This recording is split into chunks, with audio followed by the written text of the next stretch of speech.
When I was a BYU student and read that sign, "The world is our campus," I assumed it was figurative and futuristic.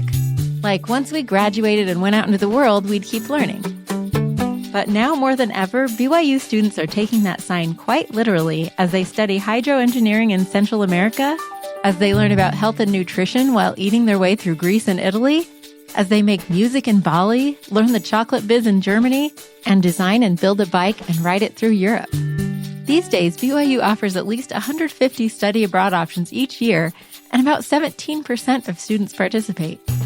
While these global experiences are certainly educational, adventurous, and fun, there's more to it than that. Our students need to be prepared to be members in and leaders in a global church. And the way you do that is by getting this broad experience, this understanding of the wider world. And I think it also helps give you a broader sense of what it means that God loves all of his children. Welcome to the Why Magazine podcast, bringing you ideas, stories, and voices from Brigham Young University. My name is Whitney Archibald, and today we're talking to Stan Benfell, director of BYU's David M. Kennedy Center for International Studies. He'll talk about some of the great study abroad programs BYU offers, and about his own study abroad experience, including when he was a student. And we'll wrap up with some tips for those of us who are no longer students to enhance our own global perspectives. This episode is based on Stan Benfell's article in the fall 2024 issue of Why Magazine. In fact, the whole issue will make you want to pack your bags. It's full of great stories about studying abroad. We've also done several episodes about specific study abroad programs, which we'll list at the end of this episode and link in the show notes. Stan Benfell's first study abroad experience was a happy accident. 40 years ago, my best friend was going on a study abroad to London, and one of their male students dropped out. And so they needed a replacement. So it was kind of unexpected that I got to go, but it was an amazing experience, completely altered my trajectory. In fact, after returning from London, he changed his major from economics to comparative literature, which he now teaches at BYU. Benfell enjoyed his own studies in London so much that he became the director of the London Study Abroad program in 2006 and eventually became the director of the Kennedy Center, which, in addition to study abroad programs, offers coursework in European, Asian, and Africana studies, as well as international relations and international development. In the most recent report from the International Institute of Education, BYU was named the #1 university for students studying abroad. I asked Benfeld to tell us about some of these study abroad programs that BYU offers. We now have programs on every continent except Antarctica, and we have programs from every college at BYU. Wow. And that's actually one of the biggest changes. When I was a student 40 years ago, there were just a handful of programs. Most of them were, based in humanities or social science, right? Those were kind of seen as the bread and butter of study abroad. But now we have usually over 150 programs annually, over 2,300 students who go. Wow. We just had one that our Africana Studies program sponsors, where you hike Mount Kilimanjaro, the tallest mountain in Africa, just under 20,000 feet. And then you also go on a safari after this. And in addition, you're dealing with a lot of local people, and you're learning about tourism, wildlife management, right? Africa's place in all of those industries. In engineering, it may surprise you to know that some of our most interesting programs come now out of the College of Engineering. And one of them is led by a chemical engineering professor, Randy Lewis. And the goal of his programs is to take students and show them how they can use their engineering training to serve and bless people in various parts of Latin America. So the most recent one, just this past summer, they went to Ecuador. They worked with an organization that provides prosthetic limbs. And so the engineers, they were working on that engineering part, But then we also had the nursing program. They were interested in the medical aspects and how they could work there. And then we also had a group of sociology students who came and were trying to study this more from a more sociological perspective. And so you had the students both learning and providing service to these communities. I'm going to interrupt here quickly to tell you that this is one of the programs that we've featured on an episode called Students Engineer Prosthetic Solutions for Ecuador. Check it out. BYU, we have a lot of return missionaries who go to a foreign-speaking mission and come back with, for a college student, a pretty advanced fluency and ability in the language. But oftentimes their speaking ability is kind of limited to religious topics, to some of those things. And so we have some programs where even return missionaries can go and get more advanced training in the language. One of our language programs is an Arabic program. Now, we don't really have return missionaries that come back from Arabic-speaking places, but we have terrific Arabic instruction here from the Kennedy Center. And in fact, all of the students who major in Arabic or in Middle East studies are required to participate in a semester-long study abroad program where they study Arabic. Usually it's in Jordan. Okay. Because of the war, it's in Morocco this year.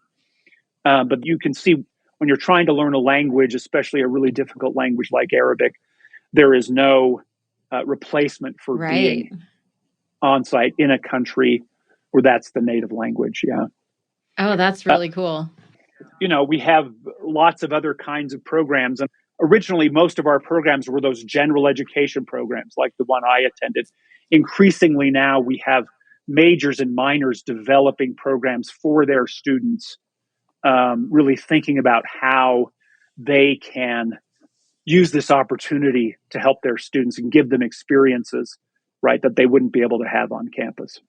Yeah, well, and I love the interdisciplinary approach too, how it's colleges working together and learning from each other. What an opportunity for students, because that's the real world. You're going to be in careers and doing things with people from all different disciplines. Yeah. I'll just mention one other one that ran last year where we had a business professor and a humanities professor teaming up and having a study abroad in Italy. So they were business students learning about international business, but then also talking about how important it was to understand the culture, when you're in a different country. And so the humanities professor would give classes on Italian culture and they would learn from each other.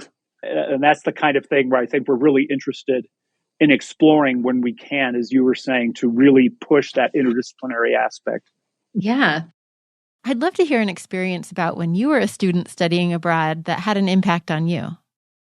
It's kind of a minor experience, but it has stuck with me for many years.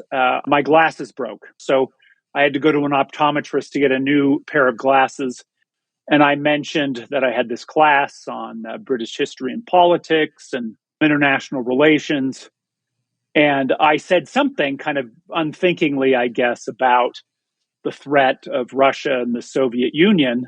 And he just said, well, many of us in Europe are more worried about the United States because Russia knows what it's like to have a war on your own soil, and they would not want to do that. So the United States, we're not sure that you appreciate what that means. And it was very interesting to me because it was just a perspective that I had not considered before. Yeah. And made me realize, okay, maybe, there are other perspectives to a lot of the assumptions that I have, that if I had been raised in a different place or just lived in a different place, things would look differently to me. And so that really helped me to just get that understanding that having a different perspective and getting out of maybe your own bubble is important. How has the London study abroad changed since you were there? Well, it's no longer 6 months, right? Okay. We now have 4 programs during the year instead of 2, which allows us to send twice as many students, which That's of course great. is great. One of the really, I would say, transformative changes that have happened when I was a student on the program, we all went as a group to the closest ward, the Hyde Park ward, and sat in what one of my professors called an undigested mass of students, right? And now we did have some activities with the local young adults, but basically that was our church experience. And now our students are given assignments to various wards in the London area. Oh, that's And cool. where it works out, they get Sunday callings where they can help out, with youth programs, with primary, with Sunday school. And it really gives them a chance to interact with and get to know some local members. So that's been a really important change. And that's been many years now that's been happening. And many of the students on my program, that's one of the real highlights for them is their church experience while in London. That's incredible. So does that happen with other study abroad programs in other countries? Some study abroad programs, like London, you have a home base, and so you're Right. really there for a long time. But many, maybe even most of our programs move around, right? And so you're in different locations from place to place. So you don't have that same opportunity to build a relationship with one ward or branch. Yeah, great. Okay. So I'm curious from a student perspective, like for new students or current students, what do you suggest if someone's interested in study abroad but doesn't quite know what's the right fit for them? What's a good approach for trying to integrate international experience into your education? Let me say one thing sort of as a preface. Traditionally, right, study abroad has been an experience reserved for wealthier students. Yeah. One of the goals we have in the Kennedy Center is to develop financial aid resources so that any qualified student who wants to go on study abroad will be able to do so regardless of financial need. Oh, I love that. That's so great.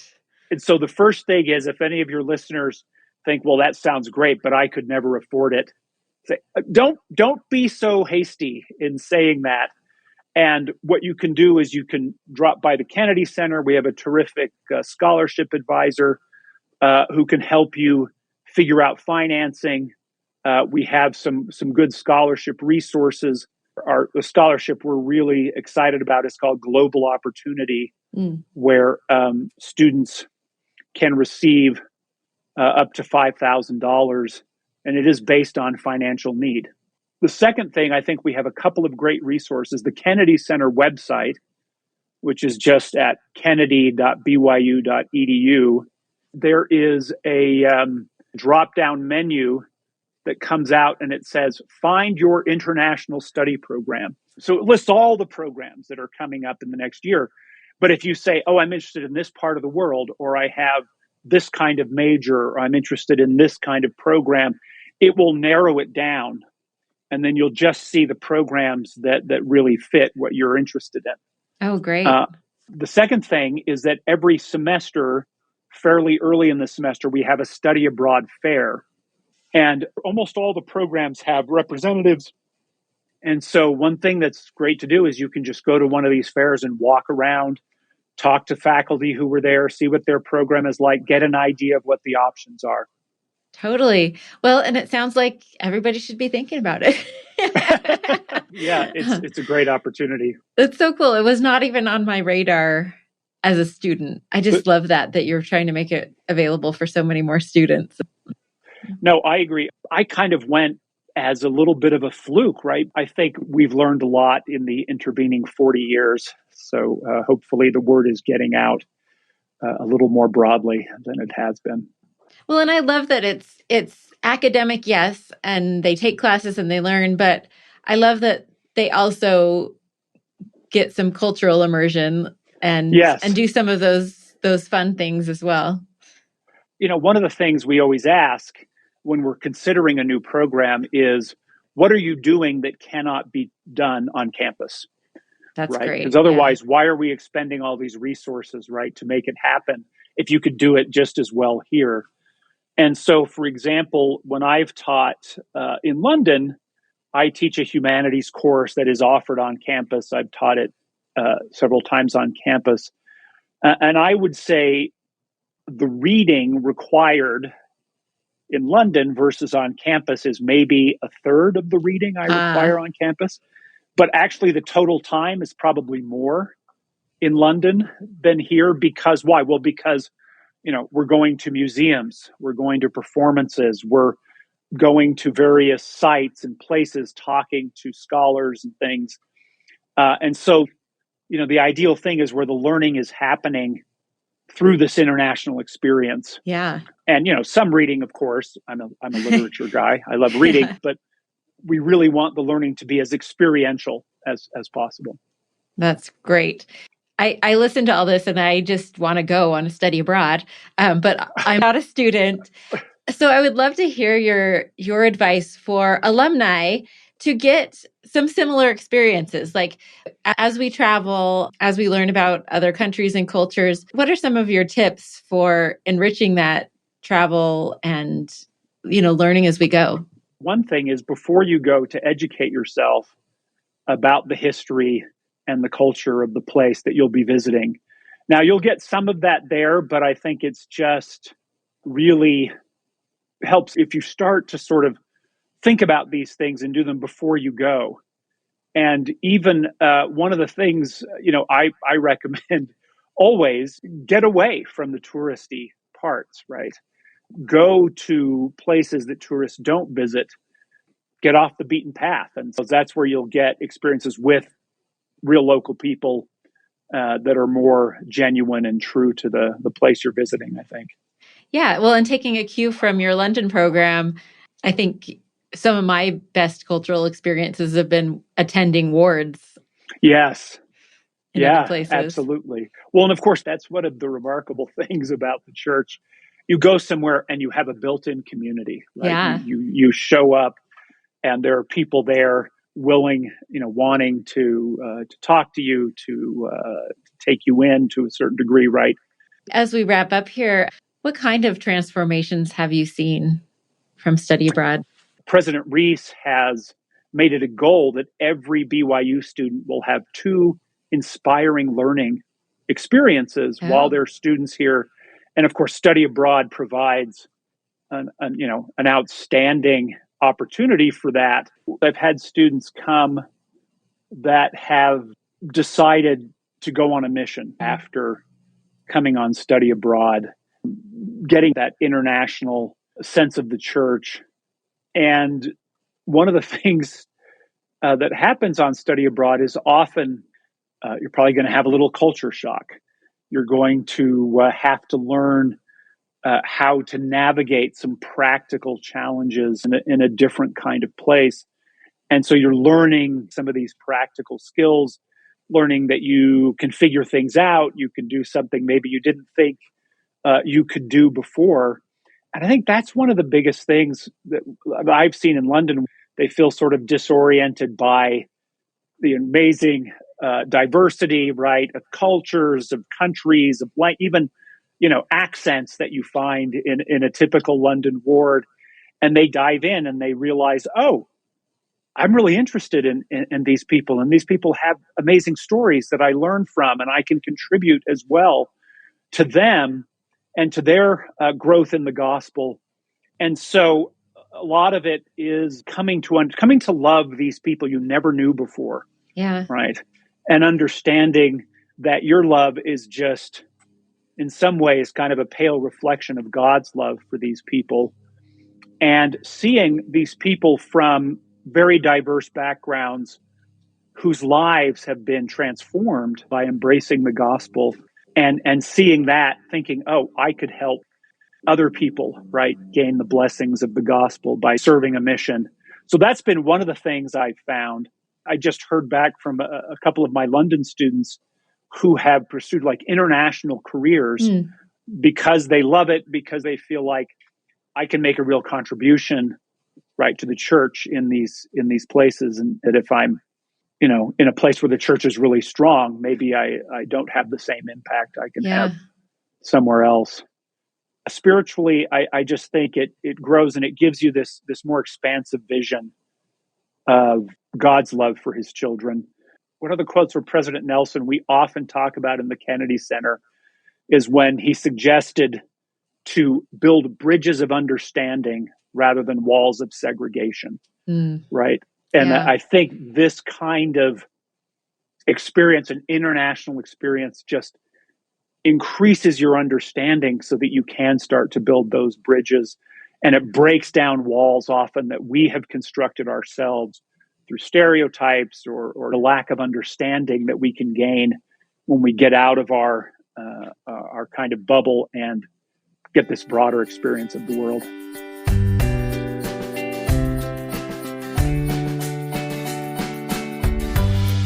Thank you for listening to the Y Magazine podcast.